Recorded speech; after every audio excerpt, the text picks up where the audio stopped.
दोस्तों नमस्कार। दोपहर मेट्रो डिजिटल टीवी का आज का हमारा विषय है मध्य प्रदेश कांग्रेस का 2028 के विधानसभा का मिशन 2028।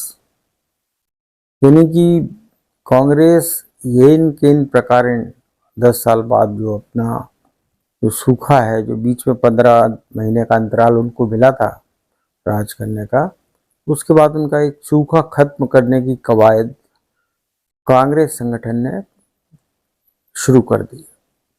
इस कवायद न केवल प्रदेश कांग्रेस अध्यक्ष जीतू पटवारी के नेतृत्व में शुरू हुई है, बल्कि नेता प्रतिपक्ष उमंग सिंघार ने भी जो है जुलाई में मांडू में विधायकों के शिविर करके, प्रशिक्षण शिविर करके ये तैयारी शुरू की थी कि विधानसभा में किस तरह से सरकार को घेरा जाए। और इस शिविर के बाद अब देखते हैं विधायक किस तरह से पेश आते हैं। और अभी जो शीतकालीन सत्र होगा उसमें वो किस तरह पेश आते हैं। लेकिन अभी 2 नवंबर से एक चिंतन शिविर शुरू हो रहा है। उसमें राहुल गांधी ने जो अपनी एक नई नवेली 71 जिला कांग्रेस अध्यक्षों की टीम उतारी है, उसके साथ ही कुछ वरिष्ठ कार्यकर्ता, प्रदेश पदाधिकारी, उन सबका 10 दिनी प्रशिक्षण शिविर चलेगा जो 2 नवंबर से 11 नवंबर तक होगा। इस प्रशिक्षण शिविर में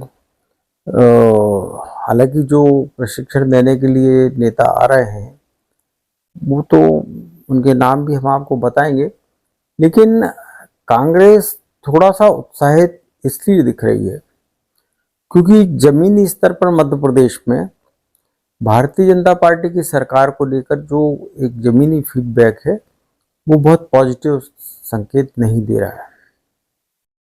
उसके बाद जो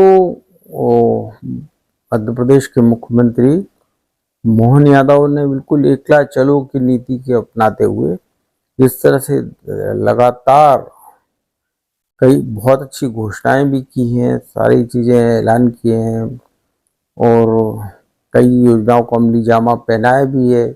कई योजनाएं ऐसी भी हैं जो जमीनी हकीकत के धरातल पर उतर नहीं पाई या कसौटी पर खरा नहीं उतर पाई। पब्लिक के अंदर एक फीड सेंटीमेंट्स जो है वो कोई बहुत पॉजिटिव नहीं दिख रहा है और कांग्रेस के पुलकित होने का यही सबसे बड़ा कारण बना है। इसलिए कांग्रेस ने 2 मोर्चों पर अपनी तैयारियां शुरू की हैं मिशन 2028 की।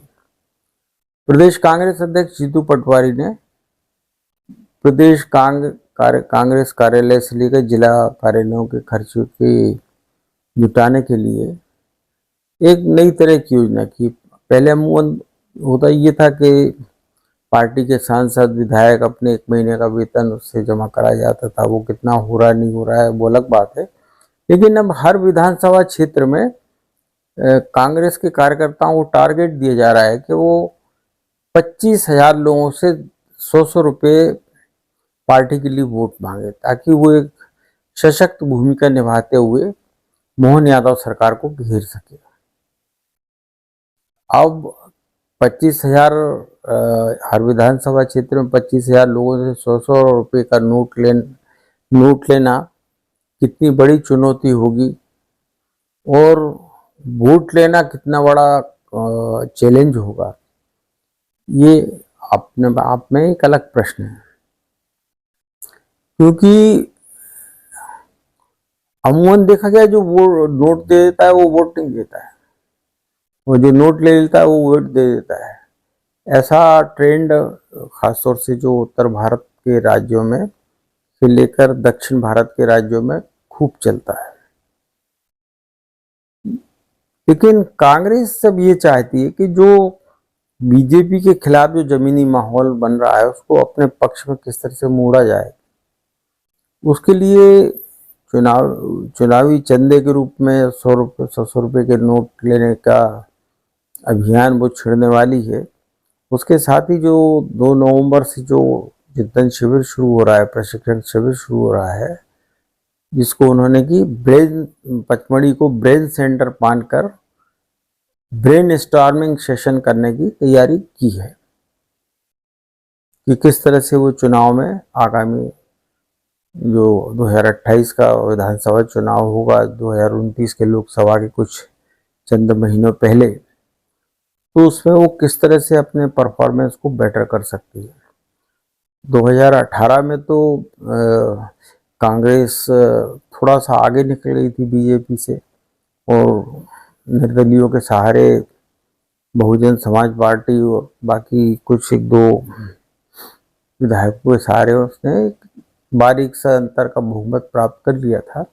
लेकिन कमलनाथ अपनी ही कुनबे को 15 महीने तक जोड़ कर रख पाए, उससे ज़्यादा उनका सिलसिला चला नहीं, क्योंकि कमलनाथ ने भी एकला चलो वाली नीति अपनाते हुए, अगर उनके कोई विश्वस्त सलाहकार थे तो दिग्विजय सिंह थे। हालांकि बाद में कुछ कंट्रोवर्सी हुई, दिग्विजय सिंह ने कहा कमलनाथ पे थोपा, कमलनाथ ने दिग्विजय सिंह पर थोपा।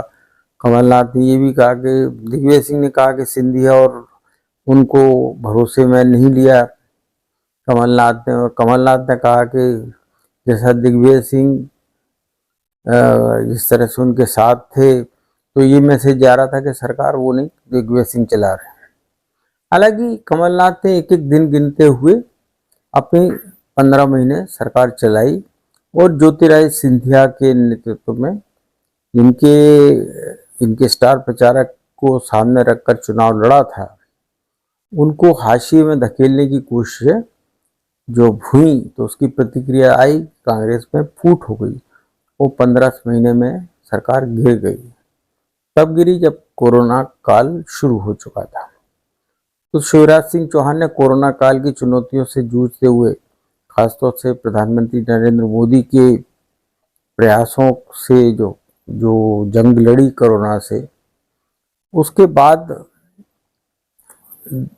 बाद भी जब बीजेपी हाईकमान को अंदेशा हुआ कि कहीं 2018 जैसे हालात नहीं बने, तो उन्होंने अपनी जो पूरी जो मध्य प्रदेश के क्षेत्रीय छत्रप कहे जाते हैं, चाहे वो ग्वालियर चंबल में नरेंद्र सिंह तोमर हों, महाकौशल में प्रहलाद पटेल हों, मालवा निमाड़ अंचल में कैलाश विजयवर्गीय हों, या राकेश सिंह हों जबलपुर में महाकौशल में, ऐसे तमाम नेताओं की फौज को विधानसभा चुनाव में सौंप दिया। इसमें कई सांसद भी थे जिनको कि उन्होंने विधानसभा का चुनाव लड़ाया था, और नतीजा ये निकला कि शिवराज ने भी लाडली बहना योजना का एक ऐसा एग्जेम्पलरी योजना लागू की जो कि एक नज़ीर बन गई दूसरे राज्यों के लिए भी। वो सब राज्य आजकल उस तरफ मुड़ चुके हैं, और सब बढ़ चढ़ के जो है महिलाओं को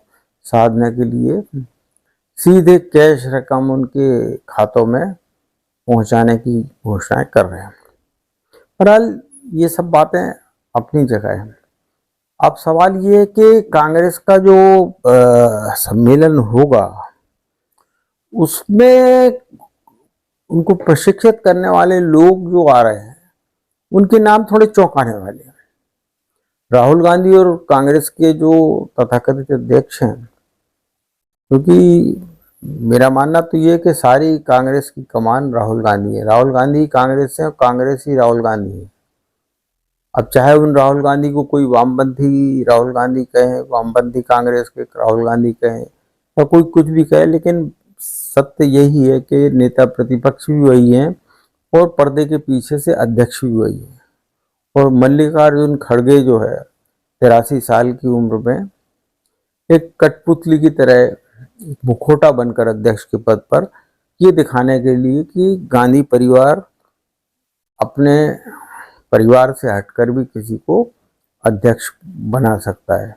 हालांकि ये जोखिम सीताराम केसरी के बाद 20 साल बाद कांग्रेस ने लिया था, लेकिन मिलीजुली सफलताएं, कामयाबी इस दौरान कांग्रेस को मिलती रही। लोकसभा में भी उनका फिगर बढ़ा, सब कुछ है। लेकिन मध्य प्रदेश में जो 115 सीटों से गिरकर जो 60-65 के बीच में जो आंकड़ा आ गया, वो उसको चिंता में डालने वाला था। इसलिए राहुल गांधी ने बिल्कुल पुराने लोगों को एक तरफ करके और जीतू पटवारी जैसे अपने सबसे चहेते चेहरे को, युवा चेहरे को सामने अध्यक्ष के रूप में रखा। उमंग सिंघार को उन्होंने रखा और बहुत सारे नेता जो है, इनमें ओमकार सिंह मरकाम भी हैं आदिवासी नेता के रूप में, और बहुत से नेता हैं जिनके नाम लिए जा सकते हैं। उन सबको आगे रखकर एक को अध्यक्ष की भूमिका दी जीतू पटवारी को, और नेता प्रतिपक्ष की भूमिका उमंग सिंघार को सौंपी। अब इन दोनों को भाजपा से लड़ना है। भाजपा में सबसे पहले तो मोहन यादव सरकार से लड़ना है, फिर भाजपा संगठन से लड़ना है।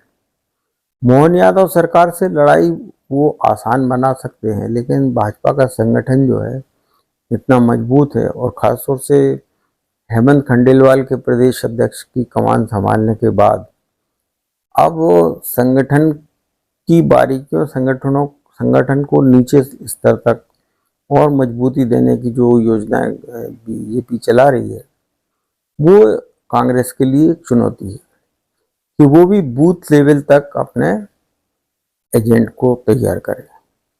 जब तक वो बूथ लेवल तक अपने एजेंट को तैयार नहीं करेगी, तब तक उनको वो जो हर विधानसभा क्षेत्र में 25,000 लोगों से 100-100 रुपये लेने का जो उनका अभियान है, वो पूरा होना मुमकिन नहीं है।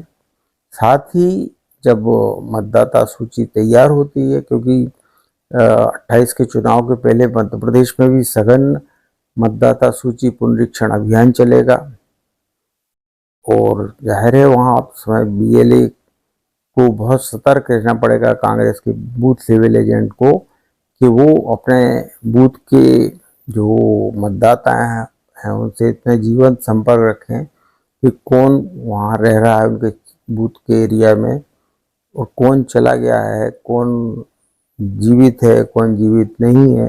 ये सब कवायद अगर वो करेंगे तो मतदाता सूची में जो बीजेपी का जो मजबूत, जो निचले स्तर पर पन्ना प्रभारी, बूथ से भी नीचे उनका जो पन्ना प्रभारी तक हैं, जिनके ऊपर 15-20 परिवारों का जिम्मा रहता है, वो उनके सामने कितना मुफीद बैठ पाते हैं। फिर निर्वाचन आयोग की निगरानी में काम करने वाले बीएलओ, बूथ लेवल ऑफिसर जो होते हैं, वो छोटे स्तर के अधिकारी कर्मचारी होते हैं, तो वो जो है वो मैनेज ना हो पाए, ये देखना भी कांग्रेस का काम है। लेकिन कांग्रेस ने जो चिंतन शिविर रखा है, मैं जैसा कि कह रहा था कि उसमें मल्लिकार्जुन खड़गे और वो राहुल गांधी अंतिम सत्र को संबोधित करने आए अंतिम चरण में, लेकिन उसके साथ उन्होंने जिन चेहरों को प्रशिक्षण देने के लिए चुना है, इनमें केसी वेणुगोपाल हैं, जयराम रमेश हैं, पवन खेड़ा हैं, सुप्रिया सिनेत हैं, उसके बाद में सचिन राव हैं, शशिकांत सेंथिल जैसे नेता उस प्रशिक्षण शिविर में आएंगे। अब इन सारे जो प्रशिक्षण दाता हैं, इन सब की स्थिति हम ये तो नहीं कह सकते कि वो अच्छे रणनीतिकार नहीं है, लेकिन वो प्रशांत किशोर जैसे रणनीतिकार तो नहीं है। और दूसरा, वो खुद भी अगर उनको चुनाव में लड़ा दिया जाए तो विधानसभा तो छोड़िए, पार्षद के चुनाव में भी वो जो है कांग्रेस को जिताने की स्थिति में या जीतने की स्थिति में नहीं है। कांग्रेस पार्टी के साथ में एक सबसे जो सशक्त उसका पक्ष है, वो ये है कि कांग्रेस का पास में 20-25% वोट उनका कंसोलिडेटेड है। उनमें मुस्लिम भी हैं, कुछ अनुसूचित जाति वर्ग से, कुछ जनजाति वर्ग से है। लेकिन कांग्रेस जब टिकट बांटती है तो उनमें अगर ऐसे चेहरों को टिकट देती, प्रत्याशी बनाती है जिसकी अपनी कुवत 50 से 75% वोट जुटाने की हो, तो कांग्रेस के सिंबल जो हाथ है उसका जो 25% का जो बैकबोन सपोर्ट मिलता है, तो वो उसको जिता देता है।